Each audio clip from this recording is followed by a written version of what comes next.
आकाशवाणी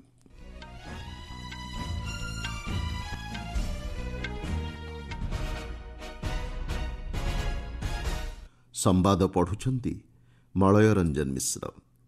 मुख्य संवाद आजिठारु 5टी राष्ट्र गस्तरे जिबे प्रधानमंत्री। अमेरिका प्रतिरक्षा सचिवंक सह पेंटागन ठारे वैदेशिक व्यापार मंत्री साक्षात आलोचना। कैलाश मानसरोवर यात्रा शेष करी ग्यांगटक प्रत्यावर्तन कले प्रथम तीर्थयात्री दल। महिला क्रिकेट टी20 सीरीज द्वितीय मैच रे इंग्लैंड को 24 रन परास्त कला भारत एवं देशर विभिन्न अंचल में आज प्रबल वर्षा हेबा नै सतर्क सूचना जारी कला पाणीपाग विभाग। प्रधानमंत्री नरेंद्र मोदी आजिठारु 5टी राष्ट्र गस्तरे जिबे। सेही राष्ट्रगुड़िक हेउची घाना, त्रिनिदाद ओ टोबागो, आर्जेंटीना, ब्राजिल एवं नामिबिया। गस्तर प्रथम पर्यायर प्रधानमंत्री घाना को जिबे। सेठारे घानार राष्ट्रपतिଙ୍କ सह द्विपाक्षिक अर्थनैतिक शक्ति और प्रतिरक्षा सहयोग समेत विभिन्न गुरुत्वपूर्ण क्षेत्र में भागीदारिता को अधिक सुदृढ़ करने लक्ष्य नहीं से आलोचना करेंगे। एहापर 3 तारिख दिन श्री मोदी त्रिनिदाद और टोबागो गस्तरे जिबे। राष्ट्रपति ख्रिस्टाइन काराला कांगालू एवं प्रधानमंत्री कमला प्रसाद विशेषरଙ୍କ सहित विभिन्न प्रसंग नहीं द्विपाक्षिक आलोचना करेंगे। सेठाकार जुग्म संसदीय अधिवेशन में श्री मोदी उद्बोधन देवार कार्यसूची रही।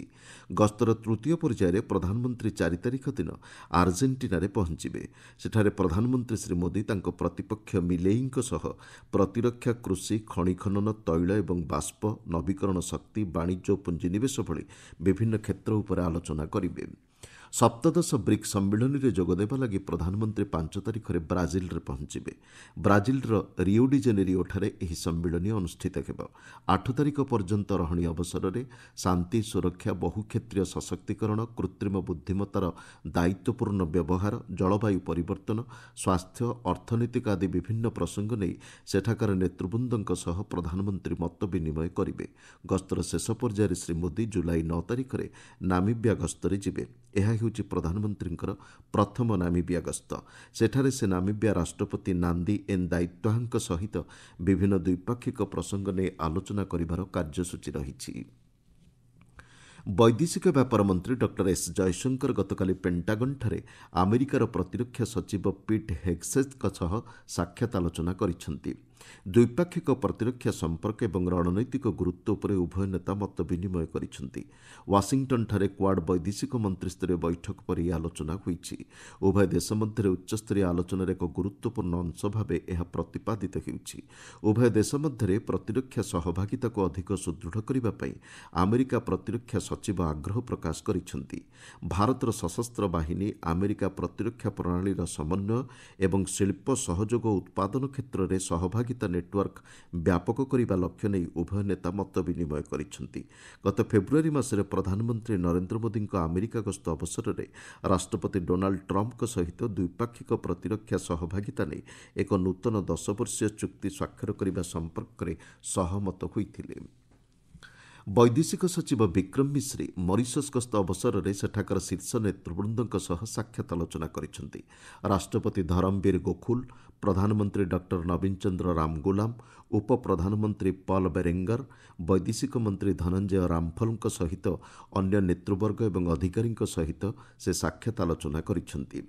मॉरिशस प्रधानमंत्री सह श्री मिश्री द्विपाक्षिक सहयोग परिसर वृद्धि नहीं आलोचना करिसेंती। मॉरिशस विकास एवं समृद्धि पर भारतर प्रतिबद्धता उपर श्री मिश्री आलोचना समय दोहराइथिले। निशा निवारण एवं सामाजिक समस्या नहीं मॉरिशस सम्मुखीन होइथिबा आह्वानगुड़िकर मुकाबिला करिबारे भारतर सहयोग संपर्क श्री मिश्री वैदेशिक मंत्री रामफलଙ୍କ सह मत विनिमय करिसेंती।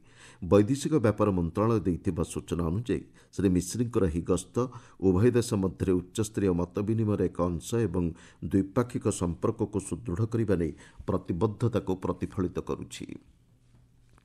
लांच नहीं मिथ्या रिपोर्ट प्रदान करने अभियोग केन्द्रीय तदंत ब्यूरो सीबीआई 6 जन को गिरफ्त करिछि। सेमानक मध्य 3 जन डाक्तर रहिछन्ति। ए संक्रांत अभियोग नहीं छत्तीसगढ़ नवरायपुर श्री रावतपुर सरकारी मेडिकल कॉलेज एवं गवेषणा प्रतिष्ठान पदाधिकारी विरुद्ध एक मामला रुजु होइतिला। डाक्तर एवं अन्य मध्यस्थी सहयोग लांच बदल रिपोर्ट प्रस्तुत करने संक्रांत अभियोग आधार में सीबीआई तदंत करुछि। एही मामला सहित जड़ित अभियोग ଛଅଟି ରାଜ୍ୟର 40ରୁ ଅଧିକ ସ୍ଥାନରେ ସିବିଆଇ ଚଢ଼ଉ କରିଛି। ଆପଣମାନେ ସମ୍ବାଦ ଶୁଣୁଛନ୍ତି ଆକାଶବାଣୀରୁ। କୈଳାସ ମାନସରୋବର ଯାତ୍ରା ଶେଷ କରି ପ୍ରଥମ ତୀର୍ଥଯାତ୍ରୀ ଦଳ ଗତକାଲି ଗ୍ୟାଙ୍ଗଟକ୍ ଫେରିଛନ୍ତି। ଏହି ତୀର୍ଥଯାତ୍ରୀ ଦଳ ନାଥୁଲାରେ ପହଞ୍ଚିବା ପରେ ସେମାନଙ୍କର ଆବଶ୍ୟକ ଯାଞ୍ଚ କରାଯାଇ ସରଥାଙ୍କୁ ନିଆଯାଇଥିଲା। ସେଠାରେ ଏହି ତୀର୍ଥଯାତ୍ରୀ ଦଳ ଆଇଟିବିପି କର୍ତ୍ତୃପକ୍ଷଙ୍କ ସହ ମଧ୍ୟାହ୍ନ ଭୋଜନ କରିଥିଲେ। ଏହାପରେ ସେମାନଙ୍କୁ ଗ୍ୟାଙ୍ଗଟକ୍କୁ ନିଆଯାଇଥିଲା।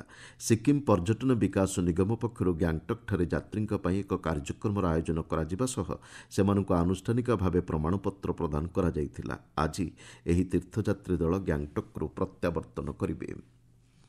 ରାଷ୍ଟ୍ରପତି ଡୋନାଲ୍ଡ ଟ୍ରମ୍ପଙ୍କ ମହତ୍ୱାକାଂକ୍ଷୀ ବଜେଟ୍ ପ୍ରସ୍ତାବ one big beautiful bill America ସିନେଟ୍ରେ ପାରିତ ହୋଇଛି। ଏହି ବିଲ୍ ଉପରେ ନିଆଯାଇଥିବା ମତାମତ ସମାନ ସ୍ତରରେ ରହିବାରୁ ଉପରାଷ୍ଟ୍ରପତି ଜେଡି ଭ୍ୟାନ୍ସଙ୍କ ଭୋଟ୍ ନିର୍ଣ୍ଣାୟକ ସାବ୍ୟସ୍ତ ହୋଇଥିଲା। ଶ୍ରୀ ଭ୍ୟାନ୍ସ ବିଲ୍ ସପକ୍ଷରେ ମତ ଦେଇଥିଲେ। ତେବେ ପରବର୍ତ୍ତୀ ମତଗ୍ରହଣ ପାଇଁ ଏହି ବିଲ୍ଟି ପ୍ରତିନିଧି ସଭାରେ ଉପସ୍ଥାପନ କରାଯିବ। ରାଷ୍ଟ୍ରପତି ଟ୍ରମ୍ପଙ୍କ ଦ୍ୱିତୀୟ କାର୍ଯ୍ୟକାଳର ଏହି ବିଲ୍ରେ ସୀମା ସୁରକ୍ଷା, ପ୍ରତିରକ୍ଷା ଏବଂ ଶକ୍ତି ଉତ୍ପାଦନ ପାଇଁ ବୃଦ୍ଧି କରାଯାଇଥିବା ପାଣ୍ଠି ଉପରେ ଉଲ୍ଲେଖ କରାଯାଇଛି। ସ୍ୱାସ୍ଥ୍ୟସେବା ଏବଂ ଖାଦ୍ୟ ସହାୟତା କାର୍ଯ୍ୟକ୍ରମ ପାଇଁ ରହିଥିବା କଟକଣା ପ୍ରସ୍ତାବକୁ ନେଇ ଏହି ବିଲ୍ ବିବାଦୀୟ ହୋଇପଡ଼ିଛି। ଶ୍ରୀକ୍ଷେତ୍ର ପୁରୀରେ ହେରାପଞ୍ଚମୀ ନୀତି ଗତକାଲି ଅନୁଷ୍ଠିତ ହୋଇଛି। ପରମ୍ପରା ଅନୁଯାୟୀ ମା ମହାଲକ୍ଷ୍ମୀ ମହାପ୍ରଭୁଙ୍କ ଦର୍ଶନ ନ ପାଇ ଅଭିମାନ କରି ନନ୍ଦିଘୋଷ ରଥର କାଠ ଭାଙ୍ଗିଥିଲେ। ଏହାପରେ ହେରାଗୋହିରୀ ସାହି ପଥ ଦେଇ ଶ୍ରୀମନ୍ଦିର ପ୍ରତ୍ୟାବର୍ତ୍ତନ କରିଥିଲେ। ଏହି ନୀତିକୁ ଦର୍ଶନ କରିବା ପାଇଁ ଶ୍ରଦ୍ଧାଳୁଙ୍କର ଭିଡ଼ ପରିଲକ୍ଷିତ ହୋଇଥିଲା। ନବଦିନାତ୍ମକ ରଥଯାତ୍ରାରେ ମହାପ୍ରଭୁ ଶ୍ରୀଜଗନ୍ନାଥ ଭାଇ ଭଉଣୀଙ୍କ ସହ ଜନ୍ମବେଦୀକୁ ଯାଇଥିବାରୁ ମହାଲକ୍ଷ୍ମୀ ଅଭିମାନ କରିଛନ୍ତି। ଶରଧାବାଲିଠାରେ ଥିବା 3 ରଥଙ୍କ ଆଜି ଦକ୍ଷିଣ ମୋଡ଼ ନୀତି ଅନୁଷ୍ଠିତ ହେବ। ଆଣ୍ଡରସନ୍ ତେନ୍ଦୁଲକର ଟ୍ରଫି ଟେଷ୍ଟ ସିରିଜ୍ର ଦ୍ୱିତୀୟ ମ୍ୟାଚ୍ ଆଜି ବର୍ମିଂହାମ୍ର ଏଜବାଷ୍ଟୋନ୍ଠାରେ ଖେଳାଯିବ। ଚୂଡ଼ାନ୍ତ ଏକାଦଶରେ ଯଶପ୍ରୀତ ବୁମ୍ରାଙ୍କ ସାମିଲ ହେବା ନେଇ ଅନିଶ୍ଚିତତା ରହିଛି। ଶୁଭମନ ଗିଲ୍ଙ୍କ ଅଧିନାୟକତ୍ୱରେ ଭାରତୀୟ ଦଳ ପ୍ରଥମ ଟେଷ୍ଟ ମ୍ୟାଚ୍ରେ ଇଂଲଣ୍ଡଠାରୁ 5 ୱିକେଟ୍ରେ ପରାସ୍ତ ହୋଇଥିଲା। ଭାରତୀୟ ସମୟ ଅପରାହ୍ନ 3:30ଟାରେ ଏହି ମ୍ୟାଚ୍ ଆରମ୍ଭ ହେବ। ଭାରତ ଇଂଲଣ୍ଡ ମହିଳା ଟି-20 କ୍ରିକେଟ୍ ସିରିଜ୍ର ଦ୍ୱିତୀୟ ମ୍ୟାଚ୍ରେ ଭାରତ ବିଜୟୀ ହୋଇଛି। ବ୍ରିଷ୍ଟୋଲ୍ର କାଉଣ୍ଟି ଗ୍ରାଉଣ୍ଡଠାରେ ଗତ ସନ୍ଧ୍ୟାରେ ଖେଳାଯାଇଥିବା ଏହି ମ୍ୟାଚ୍ରେ ଭାରତ ଇଂଲଣ୍ଡକୁ 24 ରନ୍ରେ ପରାସ୍ତ କରିଛି। ଏଥିସହ ଭାରତ ସିରିଜ୍ରେ 2-0ରେ ଆଗୁଆ ରହିଛି। ଟସ୍ ଜିତି ଇଂଲଣ୍ଡ ପ୍ରଥମେ ବୋଲିଂ କରିବାକୁ ନିଷ୍ପତ୍ତି ନେଇଥିଲା। ଭାରତୀୟ ମହିଳା ଦଳ ନିର୍ଦ୍ଧାରିତ 20 ଓଭରରେ 4 ୱିକେଟ୍ ବିନିମୟରେ 181 ରନ୍ ସଂଗ୍ରହ କରିଥିଲା। ଦଳ ପକ୍ଷରୁ ଅମନଜୋତ କୌର ଅପରାଜିତ 63 ରନ୍ ସଂଗ୍ରହ କରିଥିଲେ। 182 ରନ୍ର ବିଜୟ ଲକ୍ଷ୍ୟକୁ ପିଛା କରି ଇଂଲଣ୍ଡ 7 ୱିକେଟ୍ ବିନିମୟରେ 157 ରନ୍ କରିବାକୁ ସକ୍ଷମ ହୋଇଥିଲା। ଅମନଜୋତଙ୍କୁ ପ୍ଲେୟାର ଅଫ୍ ଦି ମ୍ୟାଚ୍ ବିବେଚନା କରାଯାଇଛି। ସିରିଜ୍ର ତୃତୀୟ ମ୍ୟାଚ୍ ଆସନ୍ତା ଶୁକ୍ରବାର ଲଣ୍ଡନର କେନିଙ୍ଗଟନ୍ ଓଭାଲଠାରେ ଖେଳାଯିବ। ଭାରତୀୟ ସମୟ ରାତି 11ଟାରେ ଏହି ମ୍ୟାଚ୍ ଆରମ୍ଭ ହେବ। ଭାରତୀୟ ପାଣିପାଗ ବିଭାଗ କହିଛି ହିମାଚଳ ପ୍ରଦେଶ, ଉତ୍ତରାଖଣ୍ଡ, ଉତ୍ତରପ୍ରଦେଶ, ମଧ୍ୟପ୍ରଦେଶ, ଗୁଜରାଟ, ରାଜସ୍ଥାନ ଏବଂ ମହାରାଷ୍ଟ୍ରର କେତେକ ଅଞ୍ଚଳରେ ଆଜି ପ୍ରବଳ ବର୍ଷାର ସମ୍ଭାବନା ରହିଛି। ଉତ୍ତର ଏବଂ ମଧ୍ୟ ଭାରତରେ ପ୍ରବଳରୁ ଅତି ପ୍ରବଳ ବର୍ଷା ହେବା ନେଇ ସତର୍କ ସୂଚନା ଜାରି କରାଯାଇଛି। କୋଙ୍କଣ, ଗୋଆ, ମଧ୍ୟ ମହାରାଷ୍ଟ୍ରର କେତେକ ଅଞ୍ଚଳରେ ଅତି ପ୍ରବଳ ବର୍ଷା ହୋଇପାରେ। ଅରୁଣାଚଳ ପ୍ରଦେଶ ଏବଂ ଓଡ଼ିଶାରେ ମଧ୍ୟ ପାଗର ସ୍ଥିତି ପୂର୍ବ ଭଳି ଜାରି ରହିବ ବୋଲି ପାଣିପାଗ ବିଭାଗ କହିଛି।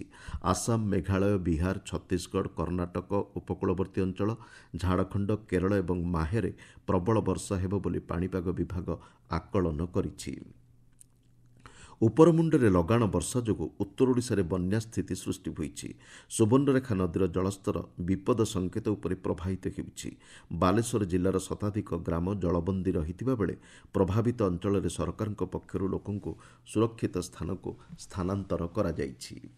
ମୁଖ୍ୟ ସମ୍ବାଦଗୁଡ଼ିକ ପୁଣିଥରେ।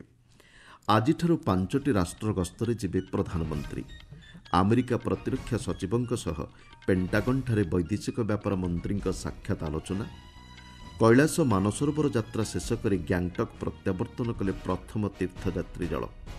ମହିଳା କ୍ରିକେଟ୍ ଟି-20 ସିରିଜ୍ର ଦ୍ୱିତୀୟ ମ୍ୟାଚ୍ରେ ଇଂଲଣ୍ଡକୁ 24 ରନ୍ରେ ପରାସ୍ତ କଲା ଭାରତ ଏବଂ ଦେଶର ବିଭିନ୍ନ ଅଞ୍ଚଳରେ ଆଜି ପ୍ରବଳ ବର୍ଷା ହେବା ନେଇ ସତର୍କ ସୂଚନା ଜାରି କଲା ପାଣିପାଗ ବିଭାଗ। ସମ୍ବାଦ ଶେଷ ହେଲା। ଅଧିକ ସମ୍ବାଦ ପାଇଁ ଆପଣମାନେ newsonair.gov.in ୱେବସାଇଟ୍ ଏବଂ ନ୍ୟୁଜ୍ ଅନ୍ ଏଆଇଆର୍ ଆପ୍ରେ ଲଗ୍ଇନ୍ କରିପାରିବେ।